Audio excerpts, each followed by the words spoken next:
Last time on Building Resilience, we were covering a special WRB with an open joint cladding system from AZEK. Usually, cladding is supposed to be the first defense against rain, wind, and snow, but this system is different.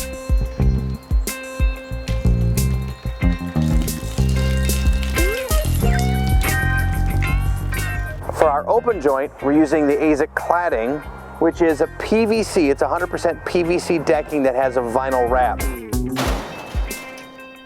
This time we're going to step back and have a look around and give ourselves a pat on the back. Nice job, guys. Guys? Wait a minute. Where is everyone? Looks like they packed up and went to a different job today. Found them. They're out behind the main office. Okay, so at the beginning of Building Resilience Season 2, we said we're going to look at a couple of different projects, and up until now we've really just been focused on one. But here we are, finally at last. We're at the international headquarters of OA Design, Build, and Architecture. This beautiful building built in 1904. All right, so we're here at the building. Let's take a look. We've got some of our old friends here. We've got Home Slicker Max from Benjamin Obdike, which we use all the time. This creates our ventilated rain screen.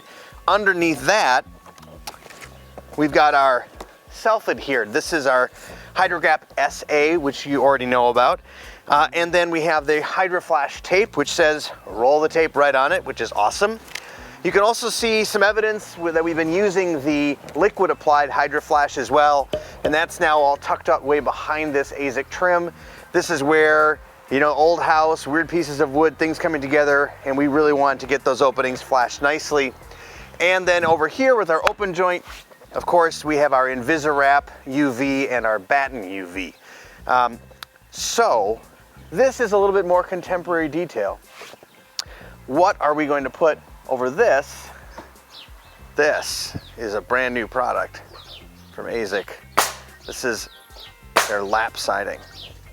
It's PVC again, and it looks just like smooth cedar. So you can see we've installed it on our building here, and you might have been thinking that in order to do a resilient design or resilient construction, you have to be doing panel and channel or open joint or some of the more contemporary things that we were doing. But on this house, we wanted to pay homage to both the period that it was built and get to use this brand new product. And you might be then saying, well, if you're trying to make it look like, you know, smooth cedar, why not just use smooth cedar? Well, right here, our neighbor's building, which still has wood, you can see the paint is released. Here it's rotting. All of the challenges that come with wood, which is a great material and it's beautiful, but let's face it, when it comes to our claddings, something that is really, really weather resistant is probably our best bet. The first step is snapping lines on the Slicker Max to indicate stud placement. Next is to rip the top 1.5 inches from a siding board and use the top as a starter strip. Tack the starter strip between studs and about 1/4 inch above any horizontal trim or flashing. If you can't fill a course with a single piece, break siding joints over a stud and use butt flashing behind the joints. You can either face caulk the ends or back caulk them. But either way, leave that 1/4 inch gap between horizontal trim or flashing and the bottom of the starter strip. AZEK recommends staggering the joints every 32 inches. Nail the siding in the thick part of the bottom, about 5/8 of an inch above the bottom and 2 inches from the ends. Then, all you have to do is the same thing until the wall's covered. Stephen begins by drawing lines to indicate studs. He places a spacer block to keep the starter strip off the metal flashing.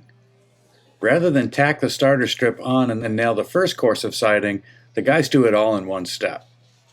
Because this is a short run next to the door, they can fill the space with single pieces. The gap below the first course also affords an opportunity to adjust level if for some reason the flashing and trim are not perfectly level.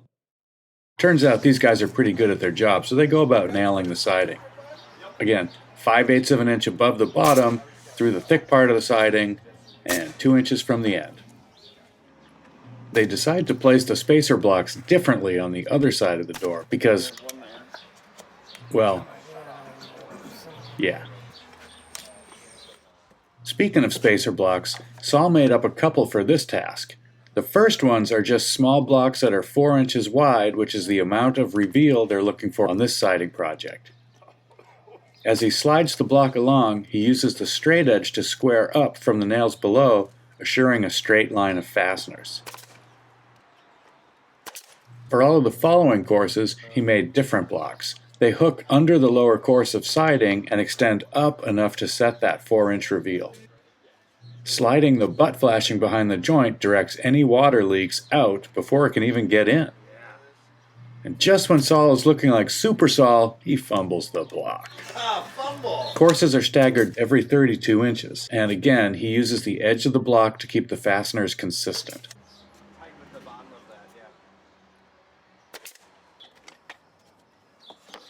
The blocks also have lines 2 inches from either end to guide fastener placement for the end nails. That's pretty much the basics of bevel siding installation using AZEK's new bevel siding product. The tricky parts come up during the tricky parts, like this head casing that Saul has to cope with. Or worse, the next course of siding, which has about a zillion cuts, notches, and curved profiles. That process begins with a map. Doesn't have to be pretty, it just has to be accurate. So Saul draws the shape and then starts filling in the numbers. Now it's time to transfer the map to the terrain.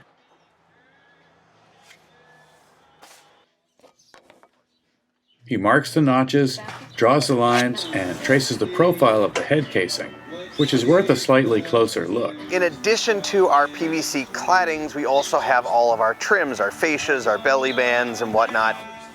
And those are also being made out of cellular PVC. But when we get to some of our more traditional details, like our casings and head casings, well, lucky for us, there's a whole series of extrusions out there, including this one. Now, this is a ram's head detail, and I thought this was particularly kind of fun to show you because you can see that it's got this built-in bevel on the top, as well as this curved side underneath to relieve surface tension for water so that it doesn't roll back down the face of it and drips off. Of course, this is cellular PVC, so it's not like water could take it apart, but I still love the attention to detail that we're seeing here. And when it's up on the house itself, it really gives it that classic period look. It also gives you an excuse to break out the coping saw because, yeah, good old classic profiles. Sal copes the profiles, cuts the horizontal lines with a skill saw, and notches with a chop saw. Then he cleans up the end with a multi-tool. Finally, he tidies up the cut edges with a utility knife, and they see how close it is to a perfect fit.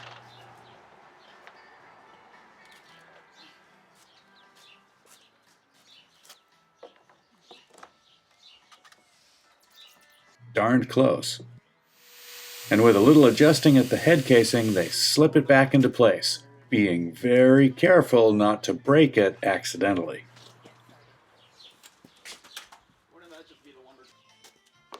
Saul checks the reveal and nails that puppy home. Above the door, where the siding is very narrow, he switches fasteners to a smaller finish nail. And that wall is finished too. Now the guys work their way up the rest of the wall while we look forward to what we're going to look at next time. Crazy details inside the house that we've been looking at the outside of all this time. Look at that fireplace. And the tile work. And the beam with recessed light strips and more beautiful cabinetry and countertops. We'll be walking through that whole project and peeping deeper at the details next time on Building Resilience.